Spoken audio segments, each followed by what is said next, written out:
Welcome back. Well, President Trump expected to end the immigration program known as DACA, which protects children of illegal immigrants from getting deported. But today's announcement's got a catch. Listen, the president reportedly is going to give 6 months for Congress to sort it all out. So he'll extend DACA for 6 months, essentially. Joining us right now to discuss Fox News senior legal analyst, Judge Andrew Napolitano. Good morning. Judge, the president ran on, he was going to get rid of it, and now he's saying, I'm going to get rid of it. Congress, you got to do it anyway. Do it. All right, so we are talking about people who were brought here as infants by parents whose entry was illegal.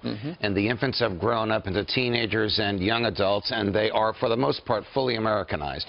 We're talking about 800,000 people. We're not talking about criminals harming people in the streets. We're talking about kids in high school, young people in college, and people in the workforce. Every president since Ronald Reagan, since 1986, has said hands off on these folks. The only president that reduced that to writing in a series of 12 executive orders was Barack Obama. And when those 12 executive orders were challenged in court, the court invalidated them, saying this is for Congress to do. Mr. President, if you had done this quietly and below the radar screen like all of your predecessors have done, and as Donald Trump is doing today, there'd be nothing for us to invalidate. But because this is for Congress to write the law and not you, you can't change the law. And we got the deadlines because Republican governors sued the federal government to say this is unconstitutional. Yes, right? The reason the Republican governors sued is because when immigrants, legal or illegal, stay in the country, they are entitled to a social benefit net that's paid for by the states.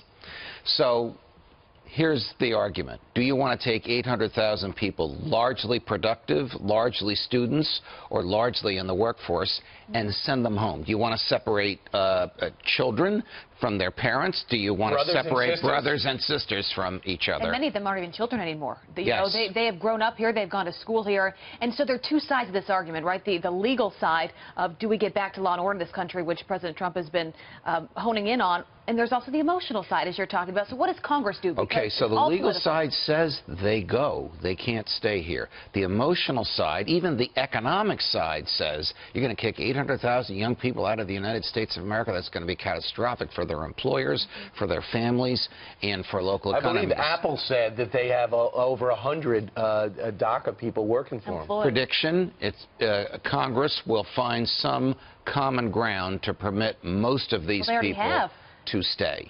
Paul Ryan has already sided with Nancy Pelosi. Paul Ryan and Nancy Pelosi and Barack Obama and many Republicans are on the same side as this. Donald Trump, the Donald Trump who was a candidate, is fiercely against this. We'll see if he feels differently now that he's in the White House. But ultimately, Donald Trump is doing it the right way, because he's saying if you want to keep them in this country, Congress, you do it. Exactly. That's exactly what the Fifth Circuit Court of Appeals said. Justice Scalia had died and Justice Gorsuch was not on the court.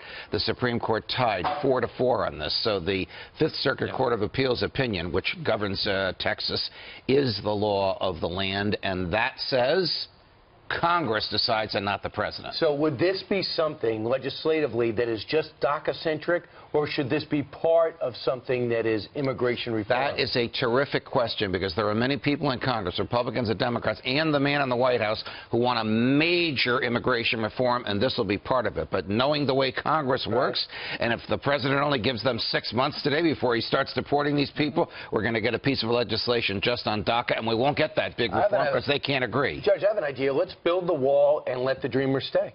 Isn't that called compromise? Yes, that is compromise. That might be what the president was thinking all along, though. Maybe it could be a bargaining chip in some way. Mr. President, not a bad idea. Judge, good to have you here. All right, Judge, welcome back. Pleasure, guys. All the best.